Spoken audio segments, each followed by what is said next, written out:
Okay then gang, so there's one more component I want to add to our web page, and that is the drop down component. Now a drop down is basically just a button which when we press shows a drop down list of other options or links, and it looks something like this. So we're going to try placing this drop down component in our sidebar. Okay, so we're placing our drop down button right here in the off canvas. So underneath the paragraph tag inside the off canvas, I've got this little comment for the drop down. Alright then, so right here we need a class first of all on a div for the drop down.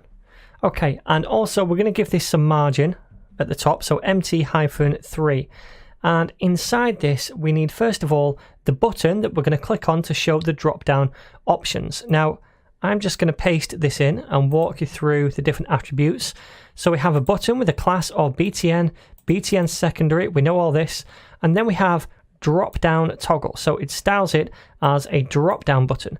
The type is button, the ID is book drop down, and the data bootstrap toggle is saying, look, this is a drop down, so it knows to toggle the drop down options. And it just says choose a book title. Now, if I save this and preview, it looks something like this with a little arrow on it.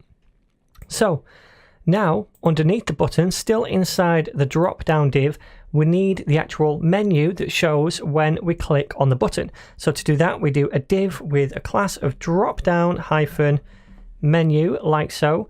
And also I'm going to add another attribute, which again, I'm going to paste in.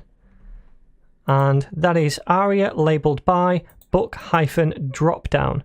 So this has an ID of book drop down. So we're saying this drop down menu to screen readers is labeled by this right here, just so it knows. Okay, so inside here, we're going to have a series of anchor tags, or rather we could have li tags. But in order for this to be li tags, this is going to have to be a UL. So we'll change that to be a UL. And inside we'll have an li tag. Then inside that, we could have some kind of a link to another page. So I'll say a href, we'll just say hash for the href for now, but it could go to another page. The class right here is going to be equal to a drop down hyphen item. And then inside here, we'll do some kind of book title. So become a React superhero. All right then. So I'm just going to paste in a couple more li tags underneath this. So we've got 3 options in total. They all have a class of drop down item and an href of just hash. And then this one is conquering Vue.js, and then this one is leveling up your Next.js. All right, so we have that drop down menu now, which is going to show when we click on this button. So let's save that and click open the off canvas, click on this, and we can see all of these options right here. Click on this again and they close. Awesome.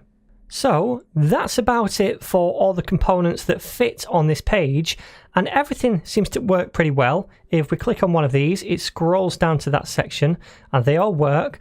I don't think the reviews worked, and that might be because we don't have an ID associated with that section. Let's scroll up and take a look. Where are the reviews? Should be right here. Okay, we spelled it wrong, so let's spell that correctly. And now if we go up to the top and click on reviews, yeah, now it works. So this all works. We've covered all the components I really want to cover for this project at least.